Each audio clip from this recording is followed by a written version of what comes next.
নিকোপাস social media জুড়ে এই মুহূর্তে নিকোপাস বন্দনা চলছে।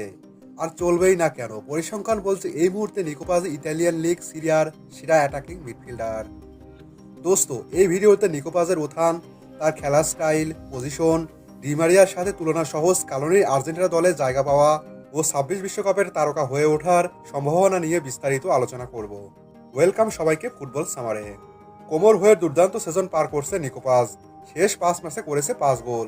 শুধু কি গোল, মাঠে তার ground duel win, aerial duel win, dribbling করার ক্ষমতা চোখের শান্তি, যা ফ্যান্সদের মনে রোমাঞ্চ ছড়াচ্ছে। দোস্ত, নিকোপাসের এই উত্থান র্যান্ডম কোনো ঘটনা নয়। যারা ক্লাব ফুটবল ফলো করেন তারা জানেন নিকোপাস মূলত রিয়াল মাদ্রিদের একজন একাডেমিক গ্র্যাজুয়েট। রিয়ালের ফার্স্ট টিমের হয়েও খেলেছেন বেশ কিছু ম্যাচ, এমনকি চ্যাম্পিয়ন লিগের ম্যাচে নাপোলি বিপক্ষেও করেছিল অসাধারণ এক গোল। কিন্তু দিন শেষে তার রিয়ালে থাকা হয়নি। মূলত মাদ্রিদের তারকা নির্ভর দলে উঠতে একজনের জায়গা পাওয়া বেশ টাফ। সো বর্তমান ভবিষ্যৎ সবকিছু বিবেচনা করে রিয়াল তাকে কোমোতে সেল করে। নিকোপাসও প্লেইং টাইম চাচ্ছিল। তবে একটা বিষয় মনোযোগ, রিয়াল নিকোকে কোমোতে সেল করলেও বাই ব্যাক ক্লোজ হাতে রেখেছে। পাশাপাশি নিকোর ফিউচার সেলের উপর ৫০% তাদের হাতে রেখেছে। অর্থাৎ রিয়াল চাইলে নিকোকে ফিরিয়ে নিতে পারবে কিংবা অন্য কোনো ক্লাবে বিক্রি করলে ৫০% প্রফিট পাবে। এত কিছু বলছি কারণ একটাই, রিয়াল জানতো নিকোর প্রতিভার কথা, পোটেনশিয়ালের কথা। আজ ইতালিয়ান সিরিয়াতে নিকোপাস উঠছে। এক ডায়নামাইক নিকোপাসের উত্থান ঘটেছে। পরিসংখ্যান বলছে এখন পর্যন্ত এই সিজনে নিকোপাসই সিরিয়ার সেরা অ্যাটাকিং মিডফিল্ডার।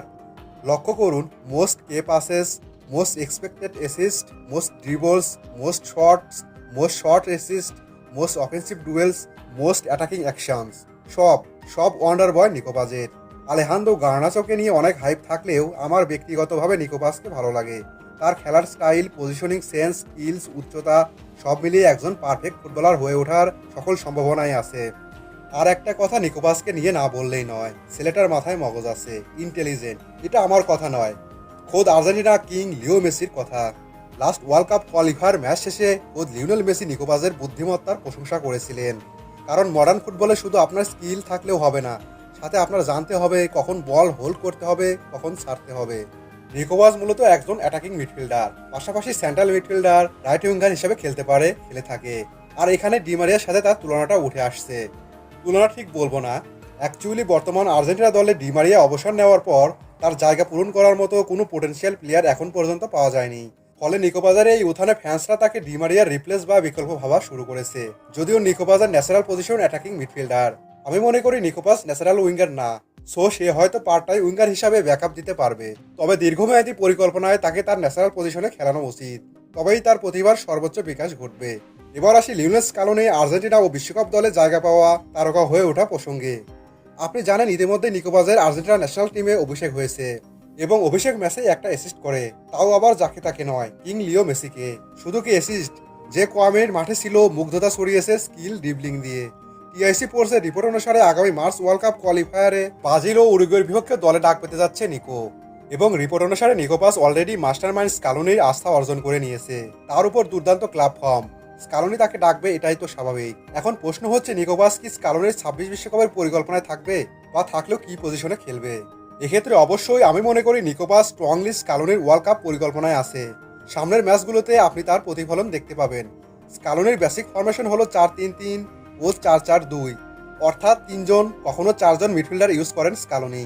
যদিও আর্জেন্টিনার রয়েছে শক্তিশালী কম্প্যাক্ট একটা মিডফিল্ড, তবে আমি মনে করি নিকোপাস এই মিডফিল্ডে দ্রুতই জায়গা করে নিবে।